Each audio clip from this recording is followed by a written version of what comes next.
Olá, pessoas! Eu sou a Natasha, este é o Redemoinhando. Sejam bem-vindos às leituras do mês de outubro de 2019.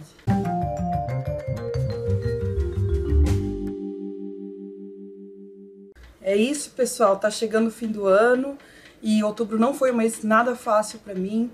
Foi mês de correção de provas, que eu sempre fico muito exausta. Fiquei doente, até gravei um vídeo pra vocês, eu tava bastante rouca, acho que ainda não foi ao ar. Mas vocês vão ver, eu fiquei completamente afônica, sem voz. Teve um acontecimento muito ruim na escola em que eu trabalho, a morte de um aluno. Então, assim, foi um mês muito conturbado. Apesar disso, eu consegui fazer várias leituras. Dessa vez foram leituras um pouco menores em tamanho. Eu acabei pegando também algumas histórias em quadrinhos para ler, o que não significa que são livros piores do que livros grandes ou livros de pouca qualidade. Muito pelo contrário. Vocês vão ver. Comecei o mês lendo esse livro do Epicuro, Cartas sobre a Felicidade, Amanheceu, da editora Unesp. Vejam que é um livro bem pequenininho, é um livro de bolso, fininho também. E o Epicuro é um filósofo considerado fundador da corrente epicurista, que é uma escola filosófica do período helenístico. O período helenístico é o final da história grega, quando a gente estuda lá na Antiguidade. É quando Alexandre o Grande domina a Grécia e vários outros pontos do Oriente, o que faz com que as culturas se misturem, a cultura grega e várias culturas orientais. As filosofias helenísticas que acontecem nesse período, elas têm essa tendência do olhar para dentro, que é uma característica muito forte do budismo, do hinduísmo, por exemplo. E o Epicuro não foge disso. A filosofia dele é uma filosofia voltada para a ética, ou seja, para o bem viver. Como é que eu posso viver bem apesar de todo o caos externo? E aí a resposta dele para como atingir essa paz de espírito, que em grego é ataraxia, é justamente saber aproveitar os pequenos prazeres da vida de forma moderada e não exagerar nem no excesso de prazer e nem na falta dele. Esse livro pequenininho resume essa filosofia do Epicuro e para mim é uma das filosofias que mais faz sentido, com as quais eu mais me identifico. Grifei, anotei um montão de coisa. E é um livro pequeno mesmo, gente. Ele tem 50 páginas, sendo que dessas 50 páginas, metade é em grego. É um livro bilíngue. Então é um livro que você lê assim, ó, rapidinho, embora ele seja muito rico em reflexões. Então essa foi a primeira leitura minha de outubro. Depois eu li um livro que vai combinar com outro que eu li em outubro, o livro Prometeu, Revolta, Amadurecimento e Transformação do Princípio Masculino do Self, do Jörg Hache, pela editora Cultrix. A tradução é da Zilda Hutchinson Schild. Eu esqueci de falar para vocês quem traduziu aqui o livro do Epicuro, e a tradução e a apresentação do livro são do Álvaro Lorenzini e do Enzo Del Carratore. E esse livro aqui, Prometeu, é da editora Cultrix e faz parte de uma coleção chamada Psicologia e Mito, ou melhor, Biblioteca, Psicologia e Mito. E eu li um livro desses no começo do ano. Eu li sobre a grande deusa mãe e a criança divina. E eu não gostei tanto assim daquele volume. Esse aqui eu já achei bem melhor, bem mais completo. O autor desse livro é alemão, médico e psicoterapeuta junguiano. E daí que vem essa associação entre psicologia e mito.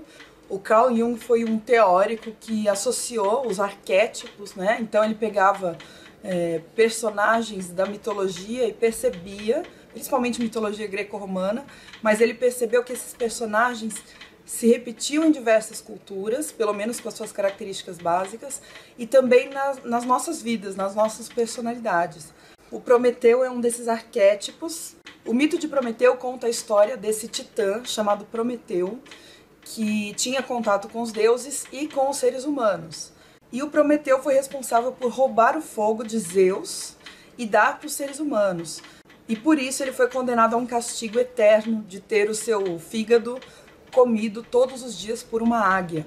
E o fígado é um órgão que se regenera. Então, de dia a águia comia o fígado dele, à noite o fígado se regenerava para no dia seguinte ele ser comido de novo. Então, é um castigo extremamente doloroso, à altura do crime, porque o fogo ele é um símbolo muito importante, né? Um símbolo muito fundamental. Embora ele tenha uma conotação dúbia, o fogo ele é ao mesmo tempo perigoso e maravilhoso e importante, né, para a vida humana. É como se o Prometeu tivesse dado para os seres humanos a racionalidade, a capacidade de produzir coisas, de produzir tecnologia, ou seja, é como se ele fosse o pai da civilização humana. E aí nesse livro ele vai falar muito sobre a relação entre pai e filho, porque embora o Titã Prometeu não seja filho de Zeus, exatamente, eles são, acho que, primos, por aquelas árvores genealógicas bizarras da mitologia grega, mas Zeus é o pai de todos os homens, de todos os titãs, de todos os deuses. Então ele é simbolicamente o pai. E aí ele faz essa conexão entre o mito, todos os simbolismos que tem ali em volta, esse do fogo, por exemplo, ele fala a respeito da revolta do filho em relação ao pai, desse desafio, que é quase que um prolongamento do complexo de Édipo. Então, esse aqui eu achei um livro bem completinho, bem melhor do que o primeiro que eu li dessa coleção. Marquei um monte de coisa, ele traz várias contextualizações legais também, e que eu usei para ler também o Frankenstein, que eu vou falar com vocês daqui a pouquinho. Eu li finalmente o HQ do Capitão América, esse aqui, Os Maiores Clássicos do Capitão América, volume 1, da Marvel e da Panini Comics. Essa HQ é uma coletânea de algumas histórias muito clássicas do Capitão América na década de 1980. São 9 histórias que contemplam desde julho de 1980 até março de 1981. O roteiro é do Roger Stern, o co-argumento e os desenhos do John Byrne, a arte final do Joe Rubinstein. E acho que vocês já sabem, mas o Capitão América ele surge como um símbolo dos Estados Unidos durante a Segunda Guerra Mundial. Então foi um personagem criado para fazer propaganda dos norte-americanos, né, do poder norte-americano durante a guerra. Ele simboliza a luta pela liberdade contra os nazistas. E aqui nessa HQ tem uma introduçãozinha, que é uma espécie de entrevista com o roteirista Roger Stern. Ele fala aqui, ó, lembrando do capitão. E ele usa vários termos, não só nessa entrevista, mas ao longo das histórias, vários termos que mostram essa propaganda norte-americana. Eu anotei alguns aqui para vocês verem. A lenda viva da Segunda Guerra Mundial, o sentinela da liberdade, patriota e idealista. Ele é um símbolo vivo do sonho americano. A retidão de caráter era a sua maior força. E ele é a personificação da independência e da liberdade. Então aqui a gente tem várias histórias importantes do Capitão América, algumas tentando tapar certas incoerências que surgiram ao longo do tempo, porque depois que passa a Segunda Guerra Mundial, o Capitão América ele é congelado e ele vem parar mais no presente, no caso, nos anos 80. E aí tinha algumas lacunas na história dele, ele não se lembrava de muita coisa, ou o que ele se lembrava era incoerente. Então o que esse roteirista fez aqui foi tentar tapar essas lacunas, falando a respeito de um lapso de memória que teria sido implantado no Capitão América para que ele não revelasse informações cruciais para o inimigo, informações estratégicas lá durante a guerra. Aí aqui tem uma história em que o Steve Rogers encontra a Bernie Rosenthal, que é um dos pares românticos dele ao longo da vida. Tem essa história aqui a respeito do Capitão América concorrer ao cargo de presidente dos Estados Unidos. Tem a história onde ele relembra o descongelamento do corpo dele lá pelos Vingadores. Tem uma história que se passa quando ele vai resolver um caso na Inglaterra. Eu achei muito, muito legal poder conhecer esse pano de fundo geral sobre o Capitão América. Porque eu já tinha ouvido falar da história dele, mas uma coisa muito superficial, sabe? Muito por cima. E agora eu entendi bastante o background dele. A estética dessa HQ é de 1980 mesmo, tipo assim, as roupas, os cabelos, e eu achei os quadrinhos muito lineares, se comparados com os quadrinhos de hoje, né? Tipo assim, eles são todos mesmo quadradinhos, um em seguida do outro. Hoje o que eu noto é que a gente tem quadrinhos que ultrapassam esses limites do quadradinho, alguns são arredondados, alguns são compridos. Às vezes o personagem ultrapassa a linha, o limite do quadrinho. E aqui não, aqui é tudo ainda muito quadradinho. Mas olha só o traço, as cores, é muito anos 80 mesmo. Então, como eu falei, ele é uma figura muito patriótica, bastante imperialista, que faz propaganda dos Estados Unidos como terra defensora a qualquer custo da liberdade. dos direitos, e aqui a gente pode pensar dos deveres também, porque o Capitão América ele é muito ligado aos deveres cívicos. E aqui eu relacionei com filosofia, porque eu entrei nesse mundo das HQs de super-heróis por conta dos meus alunos, né? Eu fui fazer um módulo de filosofísica com eles, em que a gente ia falar sobre a física e a filosofia dos super-heróis. E aí eu comecei a associar vários super-heróis a algumas correntes éticas dentro da filosofia. E o Capitão América, ele é muito kantiano. Porque, geralmente, nós tendemos a seguir uma ética um pouco mais utilitarista, que é a ética do depende. Depende da situação, você age de um determinado jeito, porque você quer atingir um fim de menos sofrimento para as pessoas, de menos dor, de mais felicidade. O Kant, ele vai falar que a gente deve seguir uma ética universal, ou seja, a gente deve agir de um determinado jeito porque a gente deve agir de um determinado jeito. O nome disso é o imperativo categórico. Você tem que agir pensando em como você gostaria que todo mundo agisse a todo momento. Então, por exemplo, matar uma pessoa, isso é correto? Os utilitaristas diriam, depende da situação, depende da circunstância. Depende de quem é essa pessoa, enfim. E o Kant e o Capitão América diriam, não, nunca é correto matar uma pessoa, porque você não gostaria que ninguém matasse ninguém, então você não deve matar em circunstância nenhuma. Então a gente fala que é uma ética deontológica, é a ética do dever. E eu tava procurando muito essa ética nos filmes do Capitão América, só que ela não fica tão evidente quanto nos quadrinhos. Aqui eu consegui pegar algumas frases muito ligadas a essa questão do cumprimento do dever a qualquer custo. Então, por exemplo, no Capitão América 247, de julho de 1980, ele fala: eu só queria ser tão seguro de meus sentimentos quanto sou de meus princípios.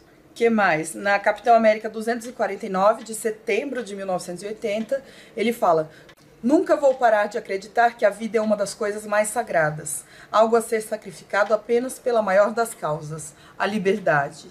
Veja como também é muita propaganda, né? Muita exaltação de valores específicos ou universais, depende do ponto de vista. Ele também cita uma frase do John F. Kennedy, na revista Capitão América, de outubro de 1980, ele fala assim: um homem faz o que precisa fazer. Olha o dever. Um homem faz o que precisa fazer, apesar das consequências pessoais, apesar dos obstáculos, dos riscos e das pressões. E essa é a base de toda a moralidade humana. Então eu gostei muito de ter lido essa HQ, agradeço a Gabi que me emprestou. Vou devolver agora que eu gravei o vídeo. E, assim, apesar de tudo, né? Claro que eu tenho críticas ao personagem em si. Acho que é um personagem de propaganda, mas entendendo esse contexto, acho sensacional para usá-lo como em aula mesmo, né? Como exemplo de propaganda de guerra, como exemplo da ética kantiana. Acho que é um personagem muito valioso nesse sentido. E eu gostei muito, eu dei 5 estrelas para essa leitura porque realmente me deu um panorama geral do Capitão América, que era o que eu queria. Eu só achei um pouco esquisita a ordem que eles colocaram essas histórias, na verdade, né, em que essas histórias foram publicadas, porque a origem do Capitão América ela é contada numa das últimas histórias, então a cronologia não é tão perfeita assim. Mas ainda assim, eu gostei muito. Aí me deu a louca, eu queria ler alguma coisa um pouquinho diferente, eu tava, né, assim, num momento muito difícil. E aí eu resolvi pegar esse aqui, Todo Mundo Merece Morrer, da Clarissa Wolff, pela Verus Editora. A Clarissa Wolff é uma escritora brasileira contemporânea e a premissa é muito legal, porque são 13 pessoas, se eu não me engano, 13 pessoas no vagão do metrô da linha verde, na cidade de São Paulo, e uma delas puxa uma arma e atira em outra. E aí cada capítulo do livro vai contar a história de uma dessas pessoas e de como ela foi parar lá no metrô naquele horário. E eu gostei muito das histórias desses personagens, eu achei bem construídos, eu achei interessantes, eu queria saber a história de todo mundo. Parecem contos sobre esses personagens, esses capítulos, sabe? Então eu achei bem legal. A primeira coisa que aparece do livro é o prólogo. Na verdade, a primeira coisa são indicações de discos que é autora de álbuns, né, musicais, que a autora ouviu enquanto escrevia esse livro. Isso já é legal.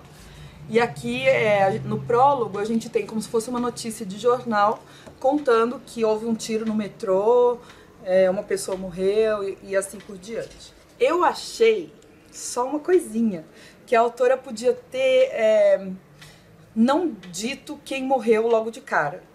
Eu achei que ela podia ter feito assim, o som do tiro, a notícia de que uma pessoa morreu, mas sem falar quem, e aí apresentasse pra gente todos os personagens.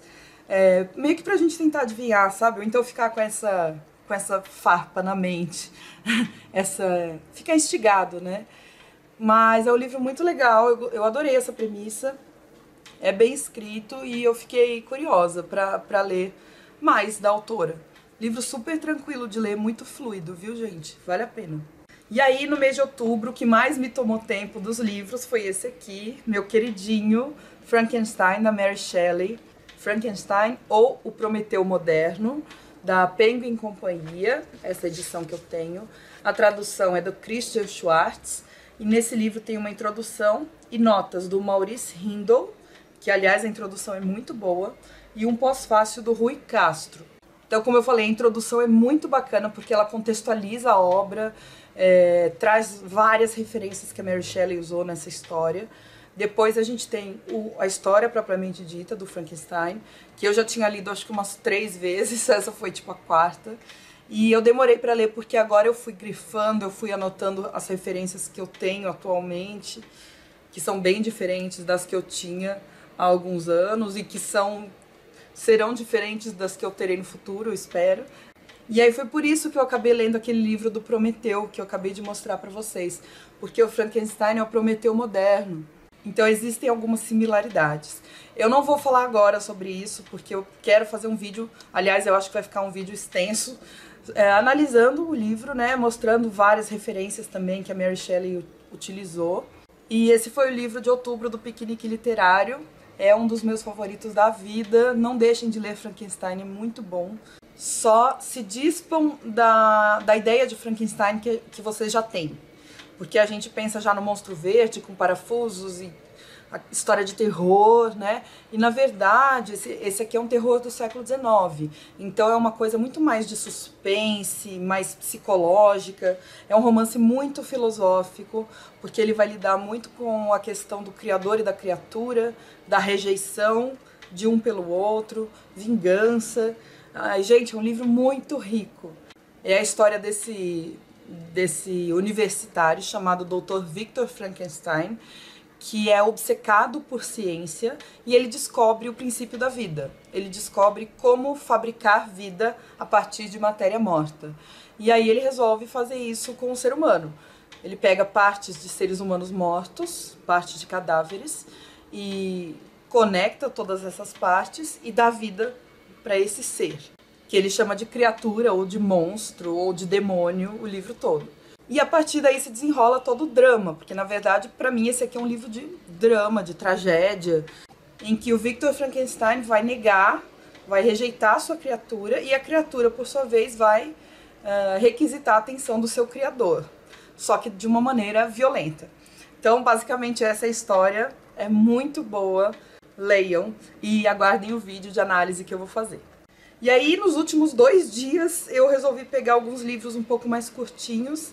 Esse aqui, porque eu vou dar uma aula lá na escola onde eu trabalho. Não uma aula, mas vai ter uma sessão de cinema sobre o filme da Marie Curie. E eu fui convidada para falar junto com outras professoras fantásticas a respeito de mulheres na ciência.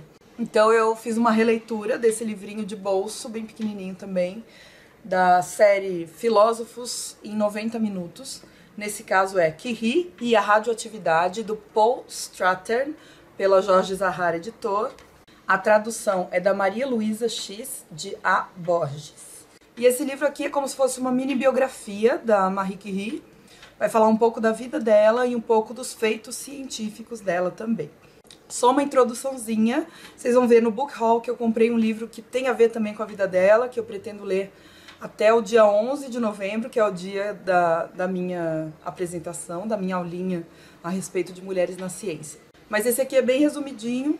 Eu até tinha colocado pra trocar no Scooby, ainda bem que ninguém pediu, porque eu pude reler. E aí, finalmente, eu li 2 HQs, 2 histórias em quadrinhos que eu tava bem ansiosa pra ler. Uma delas é essa aqui, Tina, Respeito, da Fefe Torquato, pela Panini Comics. Essa é uma daquelas Graphic MSP, é o projeto do Maurício de Souza de reinterpretar personagens clássicos, convidando novos quadrinistas para roteirizar e para desenhar esses personagens. Então, nesse caso, é a Tina. Não sei se vocês acompanhavam quadrinhos da Turma da Mônica. A Tina, eu acho que era uma das personagens que mais fazia sucesso entre as meninas, porque ela já era uma personagem mais crescida. Ela era tipo uma jovem adulta, assim. Então ela era toda bonita, ela tinha uma personalidade muito forte. Eu adorava. E aí eu fiquei curiosa para ver como é que reinterpretaram a Tina. E a Fefe Torquato é uma quadrinista de Santa Catarina.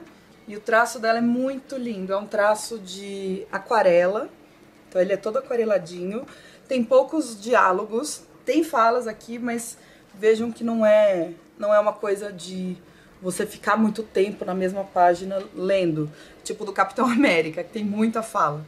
Esse aqui nem tanto. E eu gostei desse livro porque, assim, não achei a história assim extraordinária, mas eu achei legal. Fala do primeiro emprego da Tina. Não sei se é o primeiro emprego ou se é um estágio, mas enfim, é um primeiro trabalho aí que ela vai fazer. Ela é jornalista e aqui nessa história ela já tem uma newsletter bastante famosa na internet e ela vai para um jornal bem tradicional. E lá ela se depara com um chefe abusivo, um chefe assediador. Então é uma história que vai tratar temas como esse, machismo, violência contra a mulher, traz um pouquinho de diversidade, assim, você tem personagens gordos, personagens negros, personagens lésbicas, tudo muito sutil, porque às vezes é assim que tem que ser, né? Você tem que retratar os personagens como pessoas, óbvio, né? Que às vezes a gente reduz a uma coisa só. Então, se o personagem é negro, a gente espera que fale só sobre negritude e racismo. E se o personagem é lésbica, a gente espera que fale só sobre sexualidade. E não é isso. Aqui os personagens são pessoas completas, que têm uma vida, e de vez em quando você vê que ele é negro, ou você vê que ele é gordo, ou você ouve a pessoa falar, eu sou lésbica. E só isso, sabe? Isso não é a tônica da história. Eu achei isso bem interessante. E tem também a Pipa e o Rolo, que são os grandes amigos da Tina, né? Então a Pipa aqui, que é uma personagem gorda, e o Rolo. O Rolo era aquele que tinha o cabelo azul na historinha do Maurício de Souza. Então é um livro muito legal, muito bem feito, muito bem desenhado. Gostei da historinha da Tina. Alguém aí já leu? Me conta nos comentários, eu queria trocar uma ideia. E, gente, lembre-se que se vocês quiserem adquirir qualquer um desses livros que eu tô mencionando pela Amazon, não deixe de usar o meu link que tá aí no box de descrição, porque comprando por esse link você não paga nada mais por isso e eu recebo uma pequena comissão pela venda, tá? O último que eu li em outubro foi esse aqui, Aya de Yupugon, volume 2. Eu mostrei, acho que foi mês passado, pra vocês, no vídeo de leituras de setembro, o volume 1. Essa aqui é uma quadrinista marfinense, então ela é da Costa do Marfim, chama-se Marguerite Aboué. E as ilustrações dessa HQ são do Clément Ubrery, que é francês. Então a gente tem aqui a autora e o ilustrador. E como eu falei no outro vídeo, é a história de 3 amigas na Costa do Marfim, num bairro chamado Yupougon, na década de 1970. Então vai trazer uma visão desse país, do continente africano, que é uma visão muito mais cotidiana do que a gente costuma ter. A gente fica sabendo geralmente muito sobre tragédia, doença e guerra.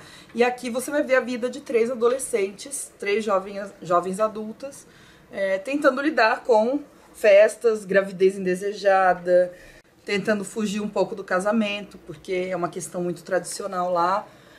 E, gente, esse traço é muito bonito, eu já mostrei pra vocês. Eu amo as cores desse quadrinista, acho muito bem feitinho. E, assim, a história também não é, absurda e extraordinária, não é. Mas é leve, entendeu? E era o que eu tava precisando no momento. Então, essas foram as minhas leituras de outubro. Apesar de tudo, passou um mês, né? Foi Foi difícil, mas foi. E fiz muitas boas leituras, né? O Epicuro, o Prometeu, o Frankenstein, que é meu favorito de todos. Gostei do Capitão América. Enfim, seguimos, né, com as leituras. Vamos ver, em novembro eu tô querendo ler um pouco mais de autoras negras e autores negros, porque é o mês da consciência negra.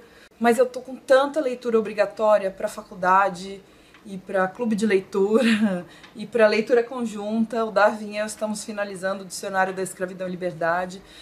Tá terminando as aulas, Enem, FUVEST. Então, assim, tem muita coisa acontecendo. Não tenho certeza se eu vou conseguir cumprir essa minha meta de ler mais autoras e autores negros em novembro, mas eu vou tentar, tá bom? Vocês saberão aí no vídeo do mês de novembro. Um beijo pra vocês, obrigada por acompanharem. Não se esqueçam de dar um joinha pra mim. Um beijo, tchau!